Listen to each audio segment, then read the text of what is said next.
కున్నదే జరిగింది. Kolkata night riders జట్టు నుంచి బంగ్లాదేశ్ స్టార్ బౌలర్ అయిన ముస్తాఫిజుర్ రెహమాన్ని రిలీజ్ చేయడం జరిగింది.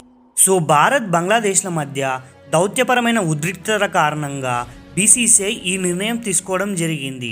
గత నెల డిసెంబర్లో జరిగిన ఐపీఎల్ మినీ వేలంలో కోల్కతా నైట్ రైడర్స్ ఇతర జట్లతో పోటీ పడి మరీ 9,20,00,000కు ఇతడిని దక్కించుకోవడం జరిగింది.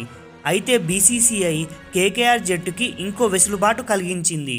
ఇప్పుడు ముస్తాఫిజుర్ రెహమాన్ స్థానంలో ఇంకో స్టార్ బౌలర్ని తీసుకునే అవకాశం కేకేఆర్ జట్టుకు కల్పిస్తామని బీసీసీఐ చెప్పడం జరిగింది. అయితే ముస్తాఫిజుర్ రెహమాన్ 2016 నుంచి మొత్తంగా 8 సీజన్స్ ఐపీఎల్లో ఆడడం జరిగింది. ఇలాంటి ముస్తాఫిజుర్ రెహమాన్ డెబ్యూట్ చేసింది కూడా మన ఎస్ఆర్హెచ్ టీంకే.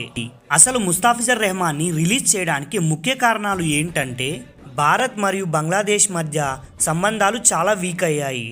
ఇంకా రీసెంట్గా బంగ్లాదేశ్లో ఒక హిందూని చంపడం భారత్లోని ప్రతి ఒక్కరికి బంగ్లాదేశ్ పైన పట్టరాని కోపం తెప్పించింది. దీంతో భారత్ మరియు బంగ్లాదేశ్ మధ్య ఉద్రిక్తతలు తారాస్థాయికి చేరడం జరిగింది.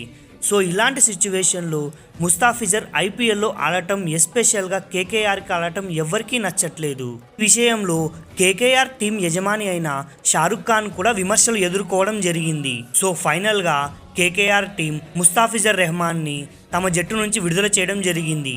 సో ఈ వీడియో కింటే ఫ్రెండ్స్, ఇలాంటి మరిన్ని వీడియోల కోసం ఛానల్ని సబ్స్క్రైబ్ చేయండి. వీడియో నచ్చితే లైక్ చేయండి. Thank you.